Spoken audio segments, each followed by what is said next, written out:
Consideremos entonces un primer ejemplo de donde usaremos la distribución binomial y para ello vamos a considerar algo que ha aparecido ya en distintos lugares en el curso, que es el modelo CRR, propuesto por Cox, Ross y Rubenstein en su publicación esta del 79 de Option Pricing Simplified Approach en el Journal of Financial Economics.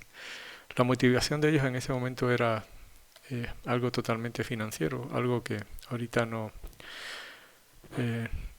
¿cómo decirlo? No viene aquí al caso, que es estas historias de evaluación de opciones, pero es bueno que sepan la historia que su trabajo esencialmente lo que hizo fue potenciar el entendimiento que se tenía para ese momento sobre otro trabajo que habían publicado Black and Scholes 6 años antes. Y Black and Scholes junto a Merton recibieron un Nobel de Economía por resolver este tipo de problemas que ahorita indico no tiene caso que digamos ni una palabra al respecto. La esencia de este modelo la hemos discutido ya varias veces, de todas maneras aquí de manera breve, ¿no? O sea, si el precio del activo, ¿no? al instante t fuese de S en t, ¿no? Hay dos escenarios posibles, ¿no? O ese activo incrementa su valor de S en t a S t más 1 en una proporción U, ¿no? Para que sea un incremento, entonces esa proporción U tiene que ser mayor estricto que 1, y eso va a ocurrir con una cierta probabilidad P, digámoslo. O el otro escenario sería entonces que el paso de instante t al instante t más 1, el activo baja de precio en una proporción d, entonces precisamente por eso d tiene que ser menor que 1, y eso ocurre con la probabilidad complementaria de 1 menos p. Y ese esquema, ¿no? Se repite en cada instante o en cada paso de t a t más 1. Y este tipo de gráficas ya la habíamos considerado, o sea, si al instante t0 el precio inicial es S0, ¿no? Tengo una probabilidad P de que para el siguiente instante T1, ¿no? El precio de mi acción, S1, digámoslo así, ¿no? Aumente, ¿no? En la proporción U que habíamos comentado, y con la probabilidad complementaria de 1 menos P, ¿no? Disminuya en una proporción D, ¿no? Y así se irá repitiendo el patrón progresivamente, ¿no? Aquí lo que vale la pena ahora volver a observar, digo volver porque ya lo habíamos observado en algún momento, es que eh, todo lo que define el nivel de precio de un activo, ¿no? En cualquier instante, ¿no? Es el número de veces que ese activo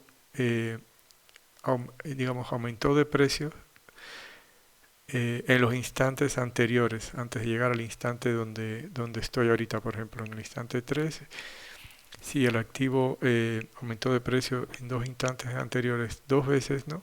Eso fija literalmente su nivel de precio para el instante 3, ¿no? O sea, eso lo hemos discutido, o sea, por ejemplo, si el activo aumentó de precios en 2 ocasiones, hay 3 trayectorias que son capaces de hacer eso, ¿no? O sea, subir, subir, bajar, ¿no?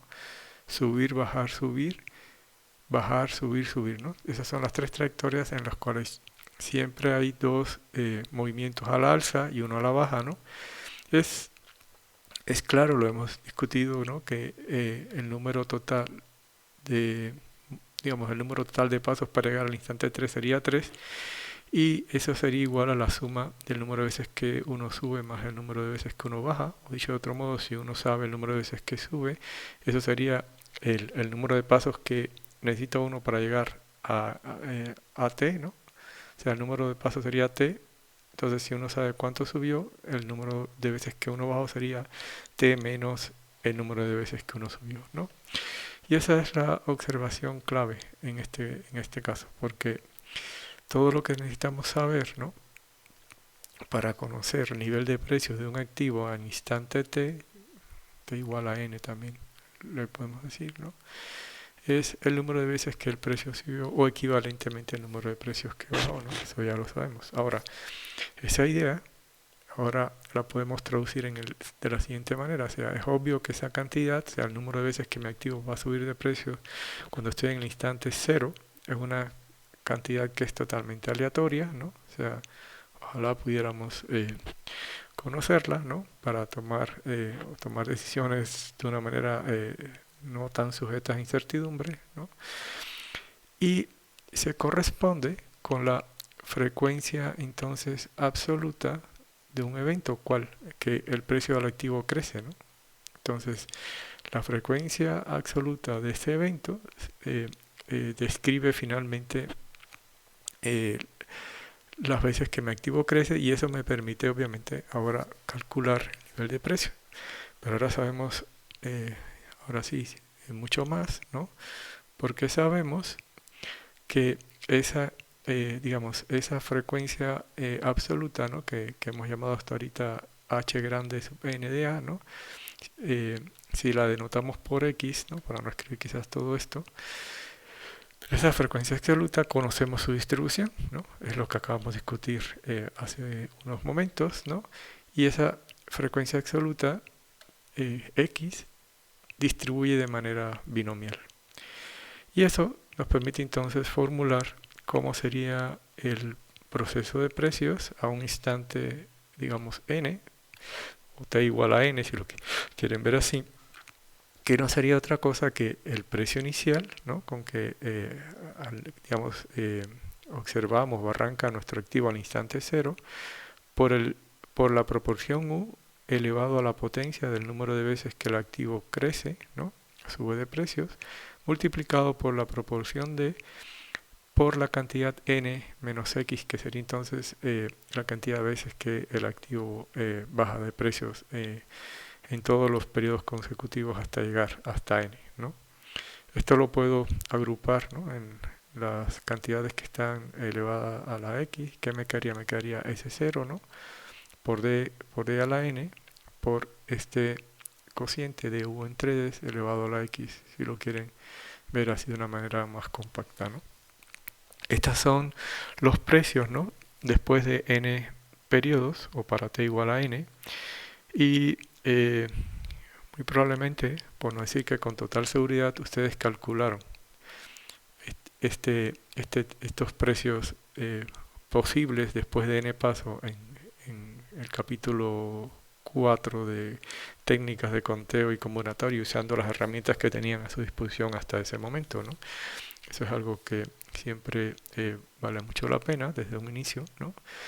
Y lo que no podían hacer en ese momento, que ahorita ya lo podrían hacer, ¿no? Es precisamente describir cuáles son las probabilidades para llegar a estos niveles de precio. Entonces, esencialmente sabemos que x es una variable aleatoria que distribuye de manera binomial con parámetros n y p, o sea, n es el número de pasos, p es la probabilidad de que suba el activo. Ya sabemos que entonces estos valores de x podría ser un k cualquiera, 0, 1, 2 hasta n. Entonces los precios que yo voy a tener, ¿no? Serían esencialmente los distintos k que pueden emerger de esta variable aleatoria, ¿no? Estos serían esencialmente lo que ustedes calculan en el capítulo 4 y ahora pueden completar ese cálculo con las probabilidades asociadas a que x es igual a k, ¿no? Ya sabemos ahora que es gracias a que tenemos una descripción total de esta distribución, son del tipo binomial de n en k por la probabilidad de tener éxito, ¿no? En este caso p a la k por 1 menos p a la n menos k, ¿no? Entonces, esto nos permite completar ese tipo de gráfica que hemos estado considerando para estos valores concretos, ¿no? De valor inicial de 20 unidades monetarias al inicio, probabilidad de un incremento en el precio de 2/3, una proporción del 5% para subir, una proporción del 5% para bajar y 3 periodos, ¿no? O una ventana temporal de 3, ¿no? Y por decirlo de algún modo siempre nos limitábamos hasta aquí, ¿no? Porque no teníamos las herramientas adecuadas para calcular estos precios, pero ahora sí la tenemos, ¿no? O sea, la probabilidad de que el precio final esté a este nivel, ¿no? Sería entonces la probabilidad, ¿no? De que mi variable aleatoria X, que contabiliza el número de veces que mi precio estuvo a la alta en 3 periodos, en este caso sería de 3, ¿no? Sabemos calcularlo, ¿no? Ahora con la fórmula de la binomial, ¿no? Que, que conocemos, solo habría que evaluar aquí P y N adecuadamente y K obviamente, ¿no? Para tener entonces que esa probabilidad sería de 0.29630, que sería la probabilidad de que el nivel de precio, ¿no? Llegue a 23,15, ¿no? Para llegar a este nivel, ¿no? Lo que se requiere es tener dos éxitos, o sea, que mi activo suba en 3 periodos 2 veces y obviamente baje una, y eso genera esta probabilidad que sería la probabilidad de llegar a ese nivel de precio y así sucesivamente, ¿no? Para llegar a este nivel de precio tendríamos que tener un solo digamos, un solo periodo a la alza, ¿no? O sea, se dan cuenta, estar aquí significa, por ejemplo, que bajé y subí apenas una vez, o que bajé, subí apenas una vez y bajé, o que subí una vez y bajé 2 veces, ¿no? Entonces, esa probabilidad la podemos calcular de nuevo por la fórmula de la distribución binomial. Y por último, este sería el caso en que nunca hubo un movimiento a la alza en los 3 periodos, ¿no? Que bajo esa fórmula, ¿no? Nos permite calcular entonces la probabilidad con que estaría yo a este nivel de precio. Obviamente puedo ya combinar ahora, por ejemplo, si quisiera calcular la probabilidad de que el nivel de precio esté por encima de 20, ¿no? Sería sumar, ¿no? Las probabilidades de que esté a este nivel más a este nivel, ¿no? Y eso genera entonces esta probabilidad de que al final de los 3 periodos el precio esté por encima del nivel en que yo invertí, ¿no? O, por ejemplo, que esté por abajo de 20, ¿no? Que haya tenido una pérdida, sería la suma de los niveles en los cuales estoy por abajo de 20, que sería este más este.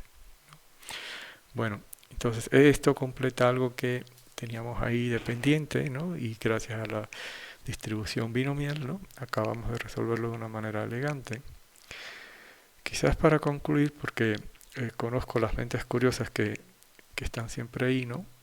Y siempre me hace la pregunta de que, bueno, ok, ya vi cómo calcular los precios, ya vi qué vínculo guardan con la binomial, ¿no? ¿Cómo sería el espacio cómo se vería, ¿no? El espacio de probabilidad que estamos trabajando, ¿no? Y eso en este caso tampoco genera una dificultad, digamos, extrema. Simplemente lo que hay que hacer, ¿no?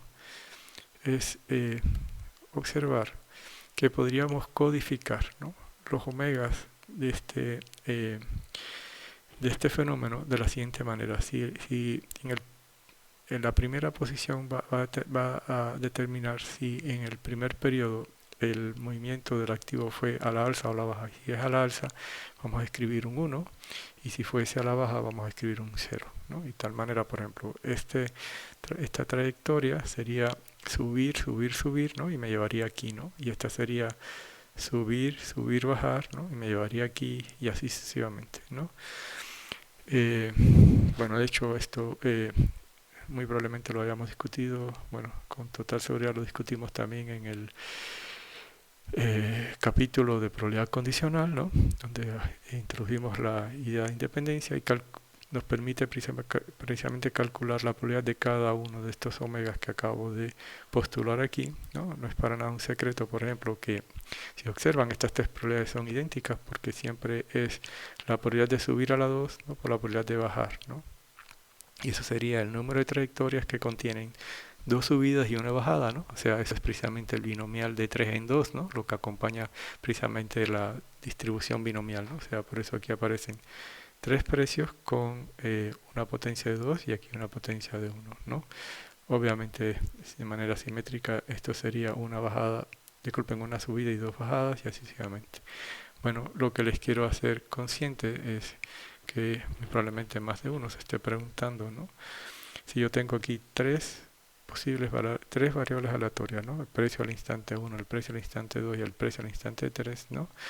Los niveles de conocimiento que yo tengo que tener, por ejemplo, al instante 1, tienen que ser distintos a los niveles de conocimientos que tengo al instante 2 para que, por ejemplo, yo no pueda predecir estando en el instante 1, o sea, observando a S1, yo pueda predecir qué es lo que va a pasar en el instante S2 y obviamente de manera totalmente, eh, digámoslo así,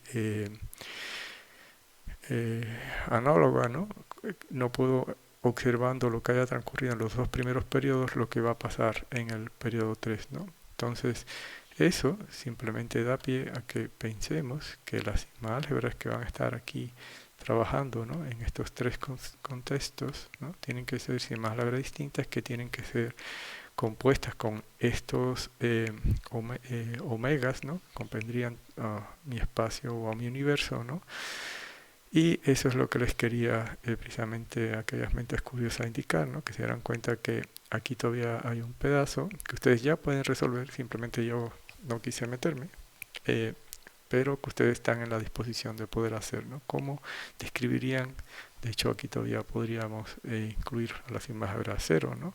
¿Cómo podríamos construir las álgebras que hacen de S1, S2 y S3 variables aleatorias sin que eso provoque que yo, estando por ejemplo en el instante S1, sepa qué es lo que va a pasar en el instante S2 y así sucesivamente?